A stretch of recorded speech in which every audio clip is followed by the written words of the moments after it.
हाँ तो guys welcome back to another video. तो आज की वीडियो में हम बात करेंगे 2025 ईयर ओपनिंग होने लगी है तकरीबन 1 या 2 दिन के अंदर, सही है, प्रोबेबली 1 दिन के अंदर। तो हम देखेंगे कि 2025 में बीटीसी कैसे रिस्पॉन्स करता है, जो न्यू ईयर कैंडल ओपनिंग होगी वो कैसा बिहेव करेगी, ठीक है। उसके बारे में थोड़े टेक्निकल एनालिसिस देखेंगे और सिंपल मार्केट अपडेट और थोड़े ऑल्ट कॉइन्स के बारे में बात करेंगे, ठीक है, इस वीडियो में। तो वीडियो शुरू करने से पहले चैनल को सब्सक्राइब कर दो, वीडियो को लाइक कर दो, ठीक है। और अगर किसी कॉइन पे या किसी भी चीज़ पे आपको एनालिसिस वगैरह चाहिए, ठीक है, तो डिस्क्रिप्शन में डिस्कॉर्ड का लिंक है, ठीक है। तो डिस्कॉर्ड ज्वाइन करो। डिस्कॉर्ड में आके मोड को टैग करके आप उनसे एनालिसिस किसी भी कॉइन के आप बारे में पूछ सकते हो, फंडामेंटली टेक्निकली उनसे आप पूछ सकते हो। तो बिटकॉइन की जैसा कि बात करें ना, बिटकॉइन में सबसे पहले अगर हम बात करें स्मॉल टाइम फ्रेम्स पे, ठीक है, मतलब 4 आवर टाइम फ्रेम से शुरू करते हैं।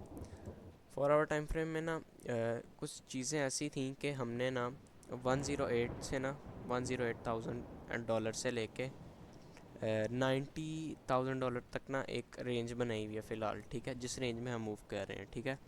अगर उस रेंज की हम सपोर्ट एंड रेजिस्टेंस को देखें ना, तो वो ये सपोर्ट एंड रेजिस्टेंस बनती है 108,000 डॉलर से लेके 91,000 डॉलर या 90,000 डॉलर तक या 86,000 डॉलर तक, ठीक है। ये सपोर्ट एंड रेजिस्टेंस बनती है, ठीक है।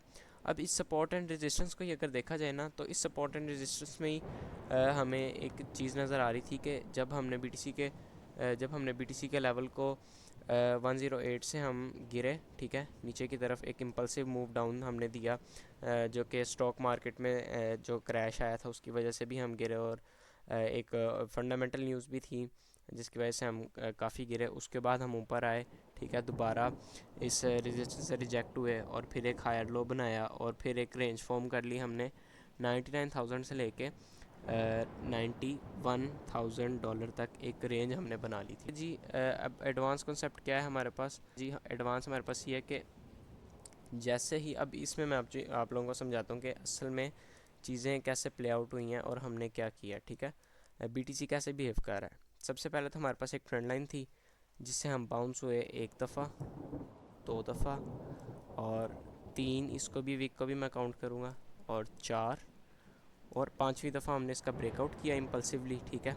ब्रेकआउट करके हम नीचे आए और यहाँ पे एक सपोर्ट से पुल बैक किया और ये जो एफ थी इसको फिल किया, एफ को फिल करके नीचे आए और एक हायर लो फॉर्म किया, ठीक है। ये एक लोअर लो था तो ये एक हायर लो फॉर्म किया, ठीक है।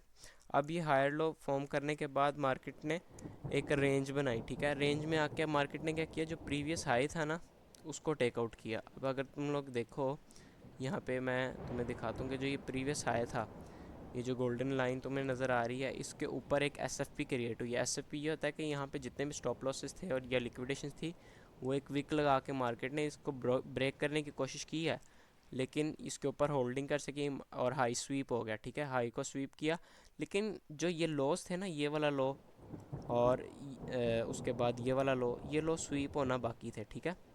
लॉस अभी नेकेड थे, ठीक है, लॉस स्वीप नहीं हुए थे। तो ये एनालिसिस मैंने सुबह किए थे, ठीक है, लेकिन मैं वीडियो बनाने में थोड़ा लेट हो गया हूँ। तो उसके बावजूद मार्केट ने लोअर हाई और लोअर लो बना के लो स्वीप कर लिए, ठीक है।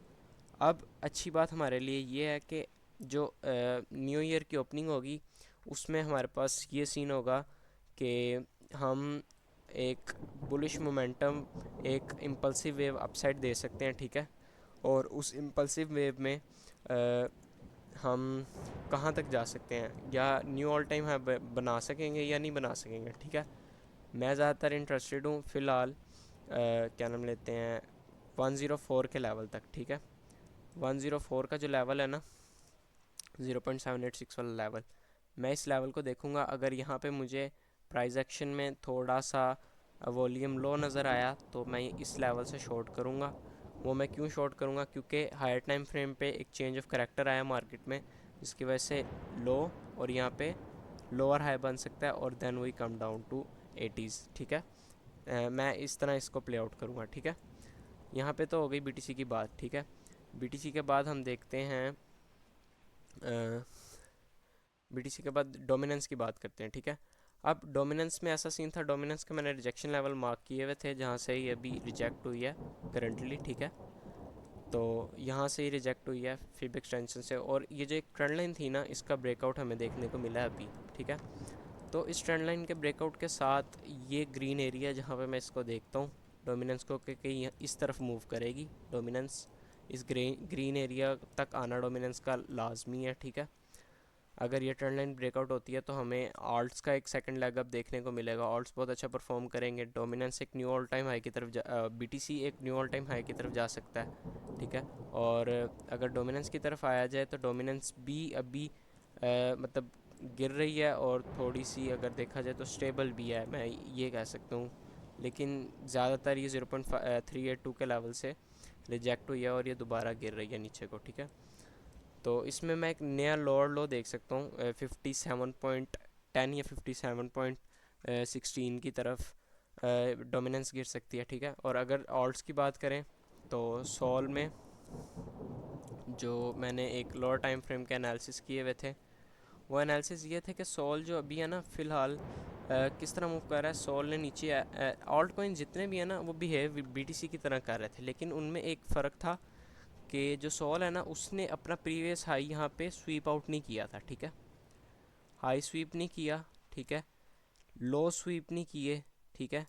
हायर लोज बना रहा है कंसिस्टेंसली और लोअर हाइज बना रहा है, और एक यहाँ पे पेनेंट टाइप बन रहा था ट्रायंगल, ठीक है। और बाद में आया ट्रायंगल से ही बाउंस हुआ है, ठीक है। ये मैंने एनालिसिस सुबह के करके रखे हुए हैं, मैंने अभी नहीं किए, ठीक है। तो अभी लोज भी नेकेड है और हाइज भी नेकेड है, ठीक है। तो यहाँ पे अब हम ये देखेंगे कि हम ब्रेकआउट किस तरफ करते हैं। Currently we are trading below value area low of the range, ठीक है। वैल्यू एरिया लो इसको ये वॉल्यूम प्रोफाइल है ना, इसका वैल्यू एरिया लो के अंदर हम रेंज कर वो कर रहे हैं करंटली। और ये जो ऑल टाइम जो रेंज थी ना, जो हमने 200 डेज़ की कंसोलिडेशन की थी, इसके हम वैल्यू एरिया हाई के ऊपर ट्रेड कर रहे हैं, ठीक है। इस वजह से ये काफ़ी चौबी प्राइस एक्शन यहाँ पे हमें देखने को मिल रहा है, ठीक है। Obviously SOL breakout to the upside, ठीक है।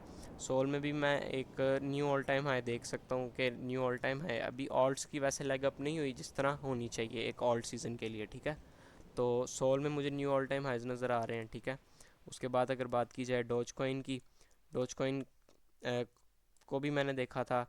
ऑल्ट्स में मैं वैसे इतना ज़्यादा एनालिसिस नहीं करता, ठीक है। I only use fib on alt coin. तो डोज में जो बाइंग बन रही थी वो हमारे पास थी 0.27 की एग्जैक्ट फ्रॉम गोल्डन पॉकेट। और अब इसकी जो नेक्स्ट टारगेट है मेरे पास, वो मैं इसका टारगेट 0.45 या यहाँ पे देखूँगा। अगर ये एक लोअर हाई बनाता है, ठीक है, ऐसे लोअर हाई बनाता है तो यहाँ पे हम इसको शॉर्ट देखेंगे, ठीक है। डोज की ये अपडेट है। और इसके बाद अगर एक्सआरपी की तरफ मूव करें तो XRP nicely bounce from golden pocket too early, ठीक है। लेकिन अभी एक्सआरपी इतना ज़्यादा गिरा नहीं है, ठीक है। Maybe we come back to golden pocket again and then we bounce toward upside, ठीक है। तो एक्सआरपी में भी बाइंग लेवल्स यही बनता है 1.94 1.95 के पास, 1.86 के पास, और देन वी मूव अपसाइड। तो ये काफ़ी एक बुलिश फ्लैग भी लग रहा है यहाँ पे, ठीक है। तो इसको ब्रेकआउट भी कर सकता है एक्सआरपी, ठीक है। एक्सआरपी काफ़ी स्ट्रॉन्ग चल रहा है, इसके बारे में फंडामेंटली न्यूज़ बहुत अच्छी आ रही हैं। तो एक्सआरपी की भी बाइंग मैं करूँगा 185 के पास, ठीक है। और उसके बाद अगर ईद को देखा जाए, ईद की अभी फ़िलहाल एक लॉन्ग ट्रेड में हूँ मैं, ठीक है। ये लॉन्ग ट्रेड मैंने अपने डिस्कॉर्ड में, डिस्कॉर्ड सर्वर में मैंने लॉन्ग ट्रेड दी थी, ठीक है।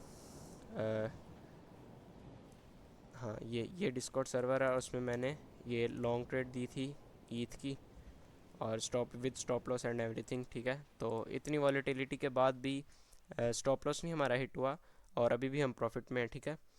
तो अगर आपने डिस्कॉर्ड ज्वाइन करना है, लिंक आपको वीडियो के डिस्क्रिप्शन में मिल जाएगा, वहाँ जाएं और डिस्कॉर्ड ज्वाइन करें और चिल करें। फ्री डिस्कॉर्ड है, फ्री ऑफ कॉस्ट है।